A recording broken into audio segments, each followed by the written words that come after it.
Bismillahirrahmanirrahim. Assalamualaikum warahmatullahi wabarakatuh. Alhamdulillahirrahmanirrahim. Wa bihi nasta'in wa ala umuri dunya wa din. Wassalatu wassalamu ala asyrofil anbiya'i wal mursalin wa ala alihi wa sahbihi ajma'in. Amma ba'du. Yang saya hormati Ketua Yayasan SDIT Al-Huda, Ustaz Elia Puspa.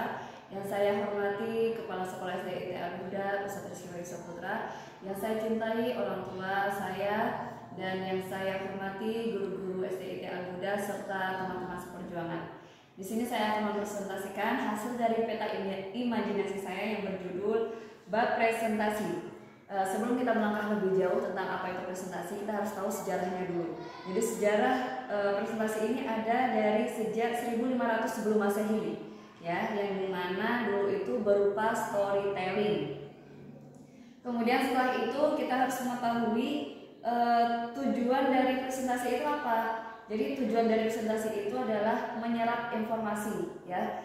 Jadi kita harus tahu informasi-informasi yang penting itu apa. Nah, maka dari itu tujuan presentasi itu sangat penting, yaitu adalah menyampaikan informasi. Yang kedua adalah meyakinkan pendengar. Jadi adanya presentasi itu kita lebih meyakinkan para audiens, ya, menjadi pendengar yang baik. Dan yang ketiga adalah memotivasi dan menginspirasi. Nah, tujuan presentasi itu kita meyakinkan, memberi semangat, dan memberi motivasi kepada audiens. Nah, setelahnya adalah cara menyampaikan presentasi yang efektif itu apa saja. Di sini saya menjelaskan ada 5 bagian. Yang pertama, tunjukkan passion Anda. Anda itu harus percaya diri, ya. Jika Anda tidak percaya diri, maka otomatis audiens juga tidak yakin tentang apa yang Anda sampaikan.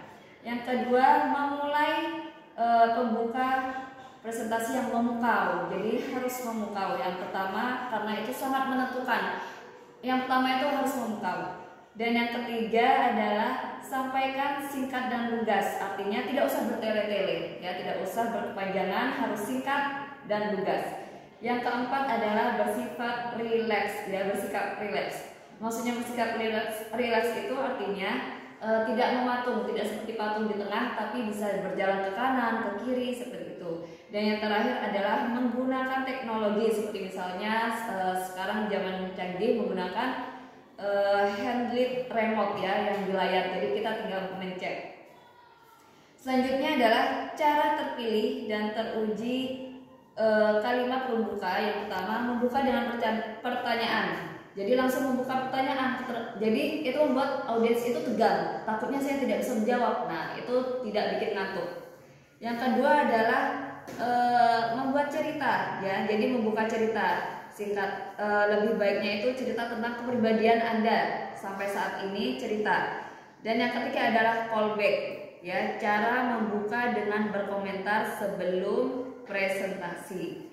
Nah, sejauh ini kita harus tahu apa itu presentasi. Presentasi adalah kegiatan berbicara di hadapan banyak hadirin. Bedanya pidato dan presentasi itu apa? Kalau pidato itu lebih resmi, ya, sedangkan presentasi itu lebih rileks, biasanya digunakan untuk acara bisnis atau kampus. Sekian dari presentasi saya. Wassalamualaikum warahmatullahi wabarakatuh.